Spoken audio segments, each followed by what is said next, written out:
Hello, so I almost forgot the most important video of the day, which is about the one of my favorite books. This is Ray Dalio's Principles. Many of you who know me already and has conversations with me, they know me for the love for principles and processes. And this book was my personal affirmation on that topic, because Ray Dalio is pointing out the importance of making mistakes, developing the right processes, and then making sure that they are processed throughout an organization so that people and a company and as an entity can learn from those mistakes, learn from the best practices, and basically move forward from there. And when he started using this in his company, he started from basic small things, and then it grew to like a massive catalog of advices and thoughts and things to do. I had this topic many times in my restaurants, where like people wonder if like the small scale things should be noted down, and why not just focus on the big stuff, like summarizing simple small tasks into one bigger one, like do X, Y, Z, and Z, and whatever. And in reference to the checklist manifesto, that if you do this, you take away a small part of the learning inside. And his book from Ray Dalio is really going through all the ranks, the importance, simple steps, ideas. And I have to say, it is one of the longest audiobooks I've ever listened to. I mean, it's 16 hours of content, and giving you the examples out of the perspective of a bigger company, but also giving you a hands-on advice how to implement those things on a small and as well as a bigger level.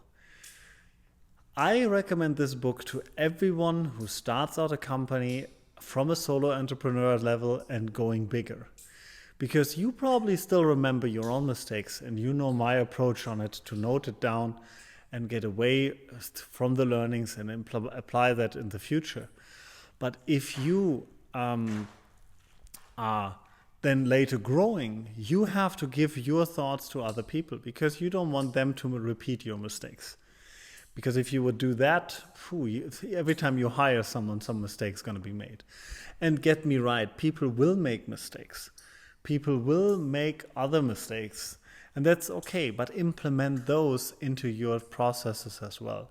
Make it your guiding principles for your company, so that later on you make less and less mistakes. And especially when you are growing faster, you will hire more people, and then the necessity will be even bigger. When I gave this book away to people as a gift, they are usually like punched over. I mean, 16 hours of audiobook, that's the big book, you know.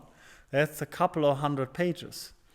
But the nice part is here that you can jump around, you can use the index, and find the places and issues you're going to face in your company and address them one by one, and learn still from the stories and shared wisdom which Ray Dalio implemented. And it feels like he is pretty open on the mistakes he made.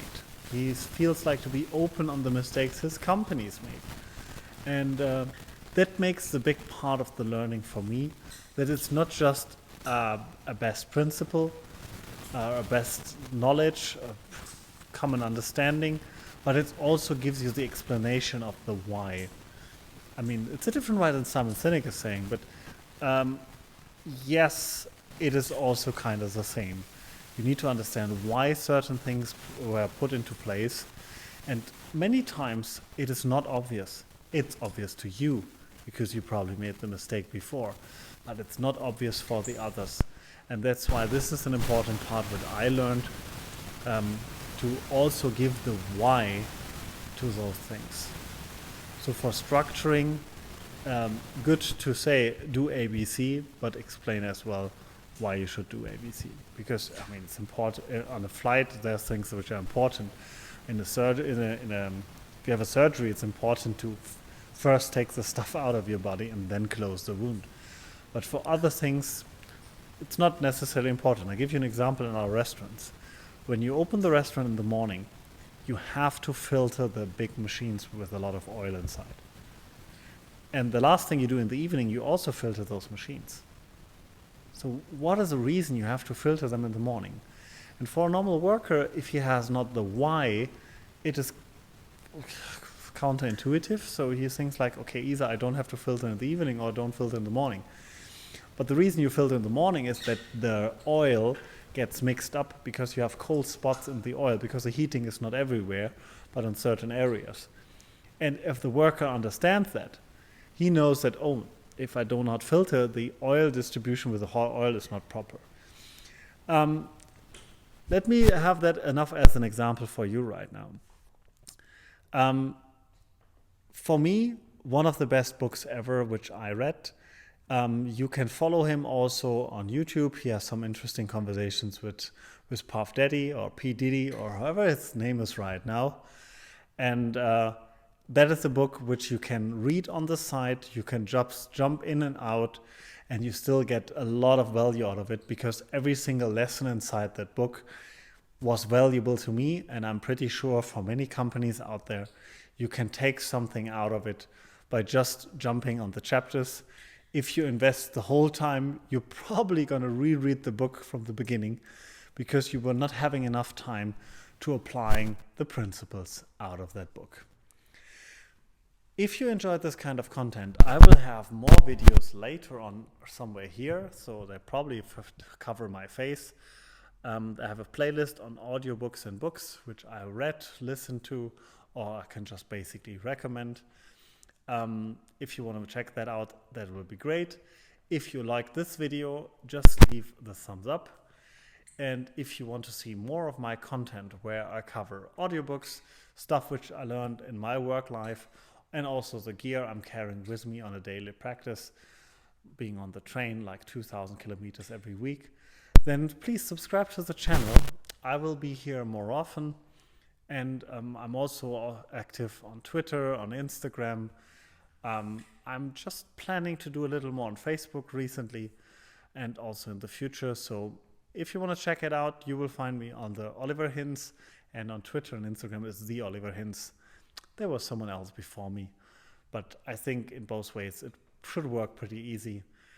That's it from my side for this evening. Sorry for the late mailbox-ish environment, but I just wanted to get this video done because that's my last one for today. Thank you so much, and see you next time.